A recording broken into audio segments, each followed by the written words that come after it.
Well, welcome to our Big Book 12-step telephone workshop. This call is being recorded. My name is Herb and I'm an alcoholic. I'm inviting you to join me in holding an attitude of open mind and an open heart captured in the words of the set-aside prayer. God, please set aside everything that I think I know about myself, my brokenness, my spiritual path, and you, for an open mind and a new experience of myself, my brokenness, my spiritual path, and especially you.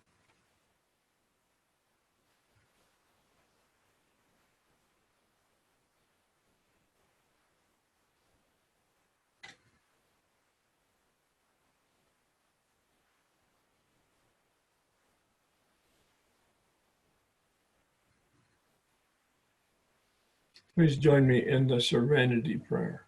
God, grant me the serenity to accept the things I cannot change, courage to change the things I can, and wisdom to know the difference.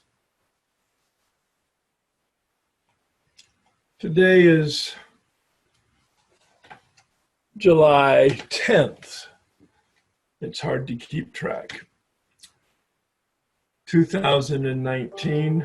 This is Wednesday here in the US, Thursday in the Australia time zone, and a continuation of what we began actually a couple of months ago. We spent some time in an orientation, which was really coming to grips with why we're even doing this call, this work, spending this time and this effort. Step 12 promises us a spiritual awakening. What is that? Do we really believe it? Do we really understand it? And is that our mission? It's become the bullseye of my bullseye. The total focus of my life. My own personal spiritual awakening, sustaining it, but expanding it. And then helping other people to find it, then sustain it, and then expand it. And we looked at step 11 as the primary tool for that.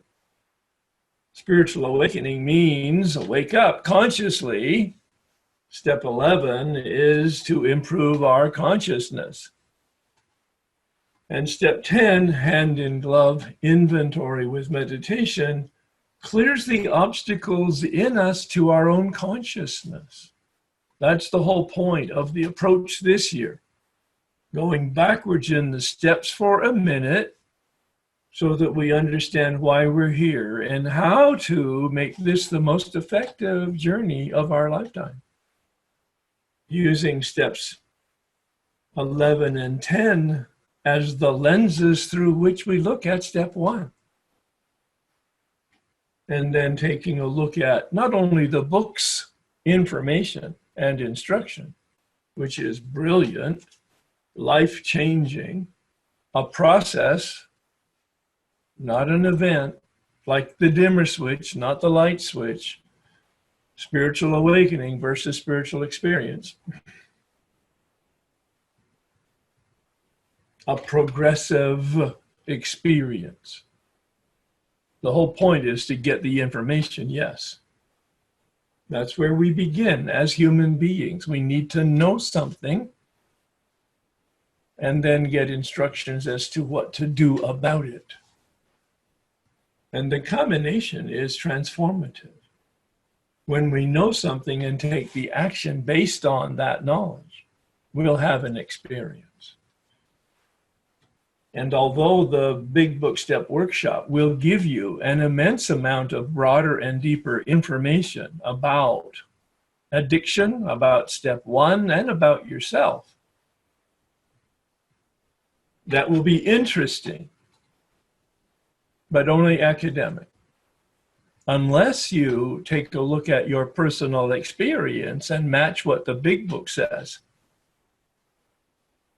and connect it to your own personal history so that you then have an experience. And I mentioned, the man said, I have a wonderful amount of information, but I have very little transformation.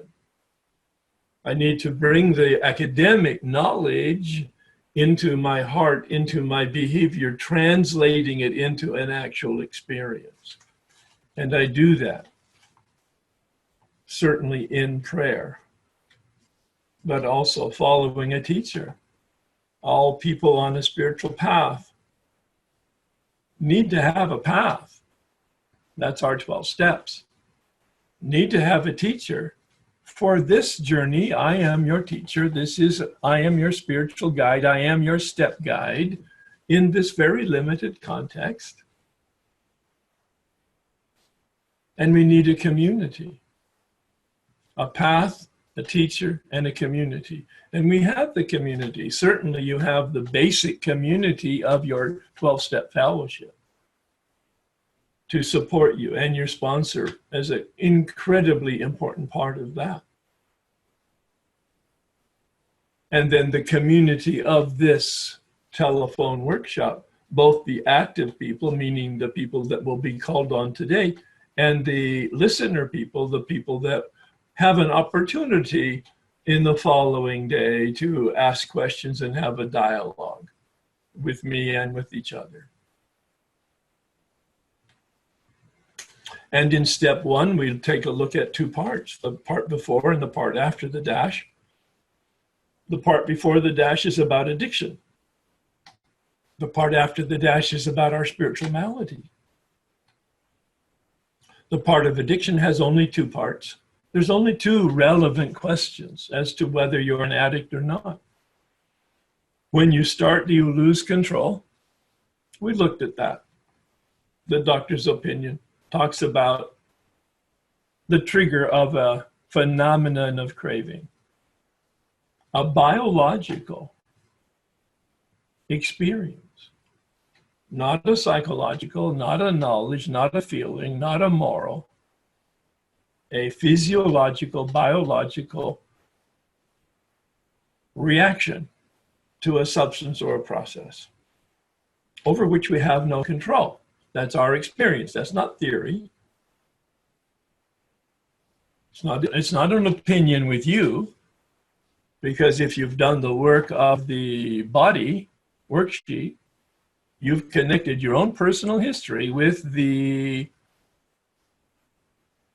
opinion in the big book, the doctor's opinion. But we're closing out today on the second part of the first step, which is about the mind. And we've seen Bill's exclamation, well, if the body were the only problem, just stop it. The problem is we can't. We can stop it, but we can't stay stopped. We can stop it for a day, a week, a month, even a year or multiple years. And yet, if we don't maintain a relationship with power, not ours, somebody else's, some other power other than ourselves, to be defined later in step 2 for you, we will disintegrate, we will deteriorate, the dimmer switch will go down and the light will diminish and the darkness will descend, and we'll be back in our addiction, experiencing the phenomenon of craving.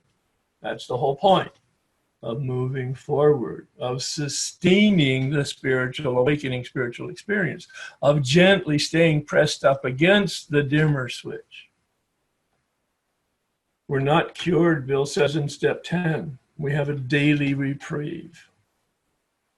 That's why we spend so much time on step 1. It's vicious, subversive, and in many cases subtle beyond our human perception. Especially this area of the mind problem, an obsession and a delusion that we looked at. We looked at Jim's story. A man who at age 35 began drinking, and every time he drank, he went to the insane asylum. And he got some help from people in the program at that time. Perhaps it was the Oxford group. Perhaps it was AA. We're not sure of the history of it. But he certainly worked those steps and had those promises and then forgot one of the suggested formula for recovery, which is to help other people. He failed to enlarge his spiritual life, the big book says. And with a little premeditation, he kind of subtly thought that it wasn't going to be such a good idea to put whiskey in his milk. He did. And he went back to the insane asylum. And he defines insanity on page 37. Bill does, in connection with Jim's story. Insanity meaning only a lack of healthy thinking, a lack of perspective, a lack of proportion. That's all it means. He had a little awareness, a little premeditation, a little consciousness just before he relapsed, but it wasn't sufficient to override the obsession because he hadn't maintained his strong relationship with the Spirit through helping other people.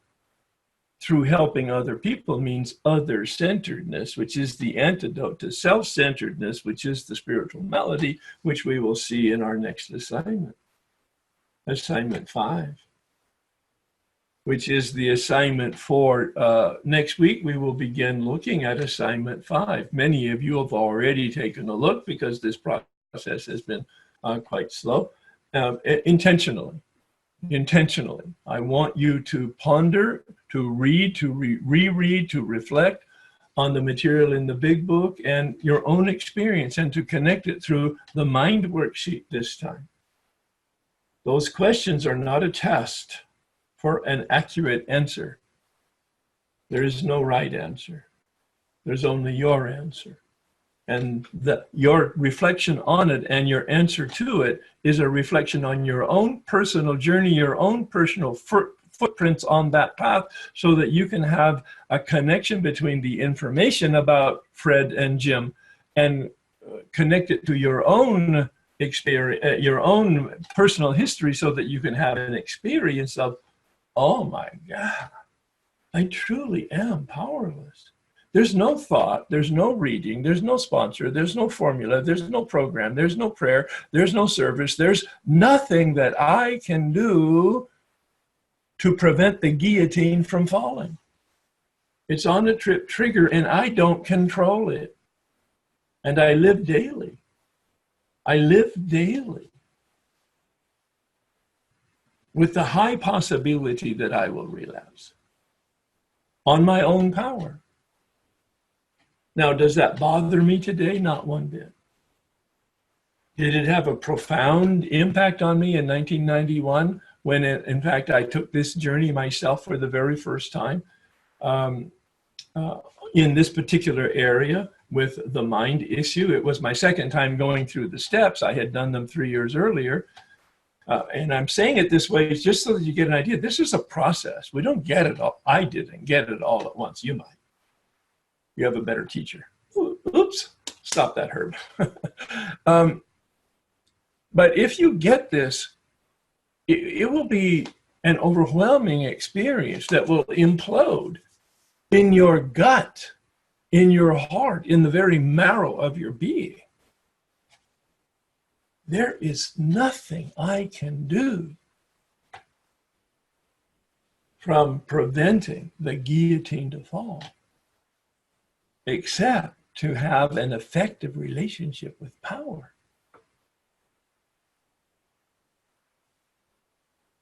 It's not a science, it's an art form. And each of you individually will be brought to that. Let's take a look at the final phase of the big book in this area on Fred's story. There's a transition story, or sort of an example. It's not really a story. It's just a made-up example so that Bill kind of reinforces what our knowledge and experience was of Jim's story. And he talks about the jaywalker. I'm not going to spend any time on it, but on page 37 and 38, when I first read that, it just seemed so silly until I heard what Bill said on page 38. Doesn't our own personal history, if we inserted the word alcohol, or we inserted the word drugs, or we inserted the word food for jaywalking, doesn't this really mirror, in fact, our own personal history? A progressive deterioration of progressive suffering, which we overrode mentally and emotionally. So on page 38, Bill tells us that this is a parallel to our own personal journey. If we were to substitute the word alcohol or drugs or food for the jaywalking, it would in fact mirror our own personal history of our efforts at stopping, and then our lack of actually much consciousness in starting again. And it got progressively worse to the point where the guy breaks his back. I mean, it's a silly story until in fact we substitute the words in our own history.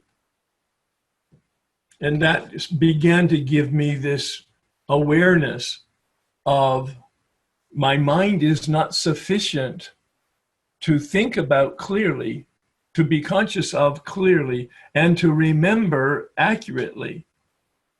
I forget to remember. Something odd about my mind. Something odd about an addict's, alcoholic's mind. Bill says we're mental defectives. I hate the term until I actually looked at, oh my God, 1968, I'm in jail. 1971, I'm in jail. 1974, I'm in a hospital with a single car accident due to alcohol. And I never once connected the dots.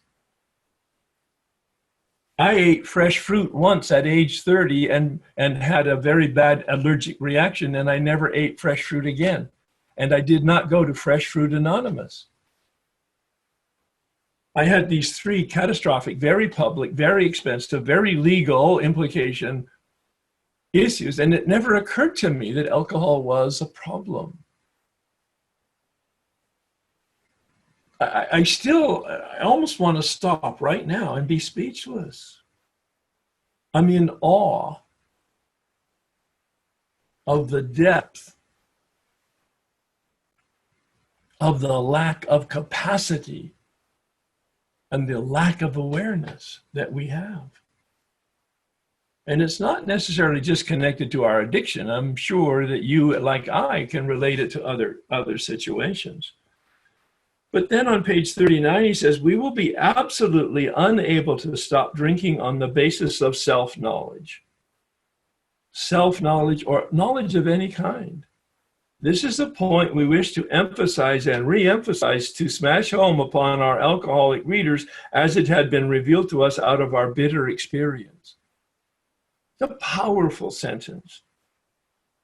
Absolutely unable to stop drinking on the basis of knowledge or self-knowledge. Smash home. So he's going to give us a second illustration. Because the first was good, Jim, very revealing. You can identify with parts of it, I'm sure. But the real point is to take a look at the little bit of consciousness that he had just before he relapsed. Fred's story is quite different. Number one, he only had one bad experience. He was in the hospital. Perhaps Bill and Bob are the same two people that went to the hospital to try to help somebody. And they sat down with him, it says here. Now, Fred's an accountant. He's a CPA. That means he's pretty bright. He finished college. He finished a 2 or 3 year certification program to get a certified public accountant degree. Rigorous training. Then he began in a accounting firm, 60 to 80 hours a week for at least 10 years before he was actually making any real money and had any traction on his success, but he was successful. He became a partner, meaning he was able to manage clients and probably bring in new clients. And he's making a ton of money. very successful. That's what it all implies here. We first saw Fred about a year ago in a hospital. He would not admit that he was an alcoholic, in contrast to Jim, who is in the insane asylum, and he's been there now 6 times in relapse. So he knows he's had it. He's over with. All right. Fred, he's going, no, I'm listening. I'm really bright. I'm really strong-willed. I'm really smart, and I'm very successful. I'm hearing what you guys are saying, you poor, pathetic alcoholics, but I'm not one of you. I'm hearing what you're saying. I'm really understanding it. Oh my God, did he understand it? Much more than probably all of us on this call at some point in our early recovery.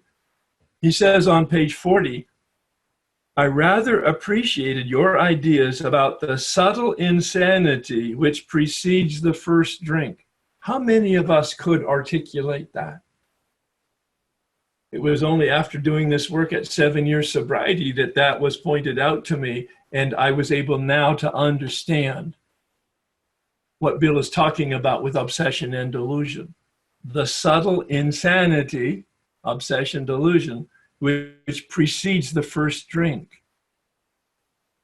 An obsession over which we have no consciousness and no control.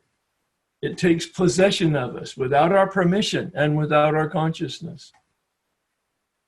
Please hear the words and try to connect them to your own understanding and your own experience of relapse, if you've had that experience, and or before you came in the program, your experience with your efforts at managing your addiction, whatever that addiction is. He made up his mind to quit drinking altogether. Fred would not believe himself an alcoholic. Therefore, Bill and Bob, they only told him about the first step, this subtle insanity part. They didn't go on, as they did with Jim, to tell him about the second step and the balance of the program. If he doesn't have a problem, Fred, he doesn't need the solution. So they stopped. There's a lesson in here for us as sponsors. They have to want it. They have to accept the first step, admit and concede that they're powerless and they need power. And if they don't, then cut them loose. Move on. I mean, that's a judgment call. I'm not giving anybody any black and white suggestions here. Please hear that. We told him what we knew about alcoholism, page 40 now. He was interested. He had symptoms. He admitted it was a humiliating experience. He had knowledge he acquired. Self-knowledge would fix it. This was Fred's position now. And now he's back in the hospital a year later, and somehow he gets in contact with these guys, and they're sitting in front of him. And he says, I was much impressed with what you fellas said about alcoholism. I rather appreciated your ideas about the subtle insanity which precedes the first drink. I had every right to be self-confident. I would exercise my willpower and keep on guard. That's the year earlier. I will exercise this was his intention. This was his decision. This was his commitment. Exercise my willpower and keep on guard. Well, he had a wonderful year. He's actually in Washington, D.C. on behalf of his partnership. He's negotiating with the politicians. He gets his deal done, and everything is really great. Maybe it's May. In June, the cherry blossoms are out. It's a sweet spring night, and he's very accomplished today. His partners are going to be very pleased, and he goes and has dinner. Before dinner, he orders a drink because he's kind of feeling pretty good. And he orders a second one, no problem, orders his meal, has his meal, maybe has coffee, maybe has dessert, finishes up, pays the bill, goes out for a walk, comes back. No problems, not a cloud on the horizon. Before he goes upstairs, he says, I think I'll have a nightcap. Well, of course, we know what he doesn't know. And the phenomenon of craving has already been triggered, right? He's had a couple drinks. So he goes into the bar and he doesn't come out until it closes. Then he closes out his bill, packs his suitcase, and takes a train back home and gets a cab and stays drunk for 3 days, going from place to place to place. And now he's in a hospital again. I went to the hotel, leisurely dressed for dinner. The thought came to mind as I crossed the threshold of the dining room. It would be nice to have a cocktail. That was it. Down further on page 41, he says, not only had I been off guard, I had intended to be on guard. I had not made no fight whatever against the first drink, and he had made an intention to exercise his willpower. This time I had not thought of the consequences at all. I have an alcoholic mind, and on the page 42, he has one of my most favorite phrases. I experienced the strange mental blank spot. I experienced the strange mental blank spot. There it is. I've asked you the question, and I think you've heard it and you've experimented with it, I'm hoping. What were you thinking 1 or 2 minutes before you picked up again, before you came in the program when you were making an effort to control your addiction, or after you came in the program and you had the experience of relapse? It doesn't make any difference. The dynamic is the same. What I had learned of alcoholism did not occur to me at all. I had a strange mental blank spot. The obsession took possession of me.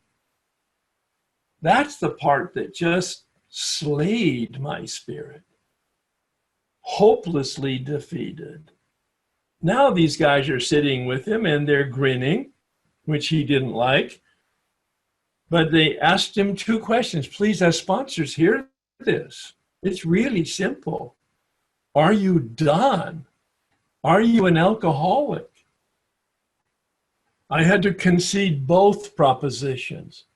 So we ask, do you think that you have a problem with your addiction? Is it an addiction? And are you done suffering? That second question is critical. Because if they're not done, no, I think I got this one, then just cut them loose again. But chapter 7 will reveal lots more about that as a confirmation of probably what you already know or have heard from your sponsors.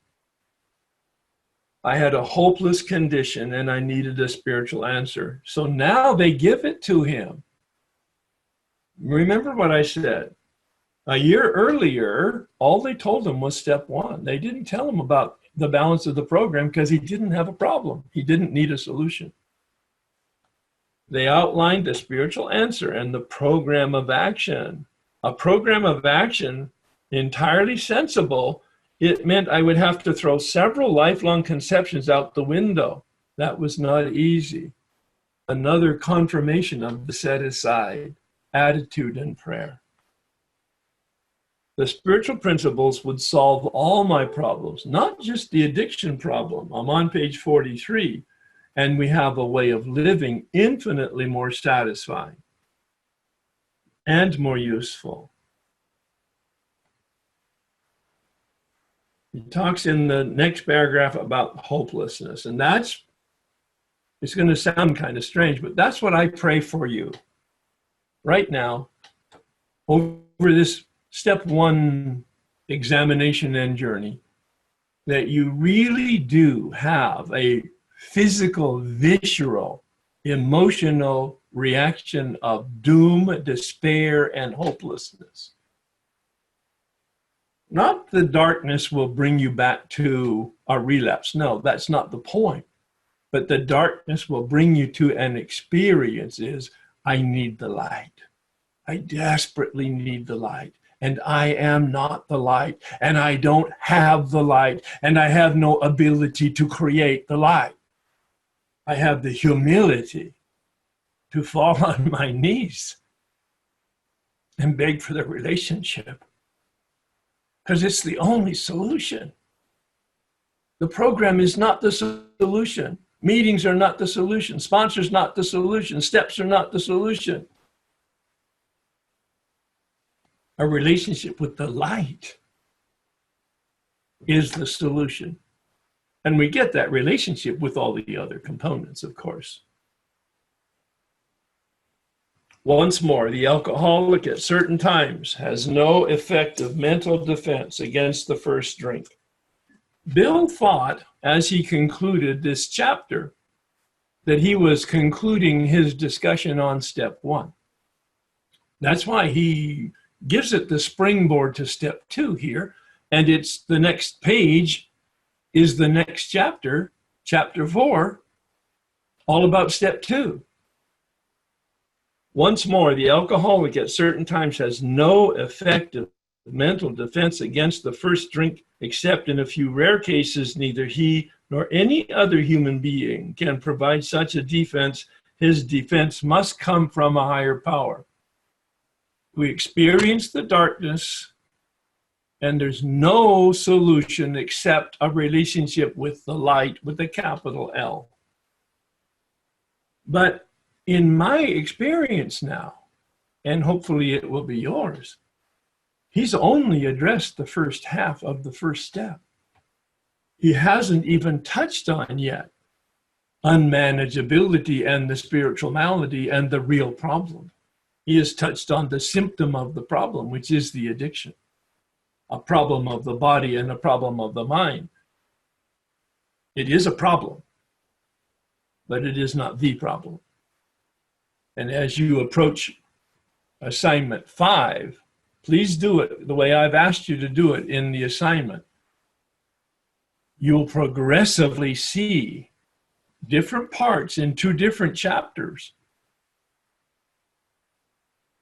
that Bill actually gives us a tremendous insight into unmanageability, the spiritual malady, both its behavioral characteristics on page 52 and its exact nature on page 60 to 62, especially page 62, those 2 paragraphs.